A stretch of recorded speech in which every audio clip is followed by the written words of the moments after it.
Release the Crackn! You'd look up at the sun and it was blood red. Like I've never seen the sun like that in my life. It was just the most bizarre and eerie thing to witness. So, you know, we'd heard the warnings and things like that and prepared the property as best we could, but we'd have to head out again because it was so hot. In the shade, it was 55 degrees Celsius. That was in the shade. And it was blowing at about 40 kilometers an hour. So you can imagine like the front of the fire and then the embers kicking up, they'd just fly forward and start more spot fires ahead of that. So the fire brigade and all that, they had no chance of really containing it. And there was no sign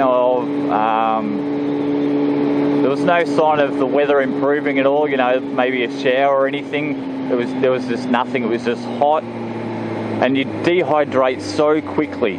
Like you'd wear long sleeves to protect yourself from getting burnt because it wouldn't take long in 55 degrees Celsius conditions, you know, in the shade. I reckon it was about 60 something degrees Celsius out in the open.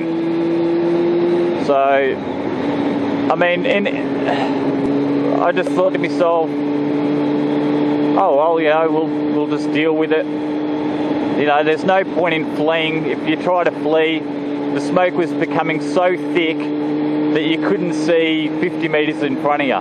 That's how thick the smoke in that was. And at times it was worse than that again. So, you know, jokingly I've turned around and said, I hope we've got the marshmallows ready. Okay, we were smack bang in the middle, and there was bushfires to the east, north, south, and west of us, like east, west. Yeah, that's east, that's west. He just looked at me funny. And we couldn't go. The main road that was that got you back to Melbourne or down my way down here on the beautiful peninsula, it was blocked off because the fire had jumped the road, and it was getting pretty bad. And then the gentleman, the guy's daughter that was staying up there, she was just, wow, I could have knocked her out. Like, she was just frantic. She was like, no, we can't go. You can't go there, it's blocked. You can't get through. Like, I'm not kidding. She was worse than that. And I thought I'd do pretty good on that. She was bad. And I was like, okay, you know, just take it in our stride. You know, constantly think to myself, you know, there's nothing we can do about it. We're stuck here. Let's deal with it the best that we can. And, you know, that's all you can do. You can't, you know, panicking isn't going to solve any of your problems. So that's what we did. And something's dead around here.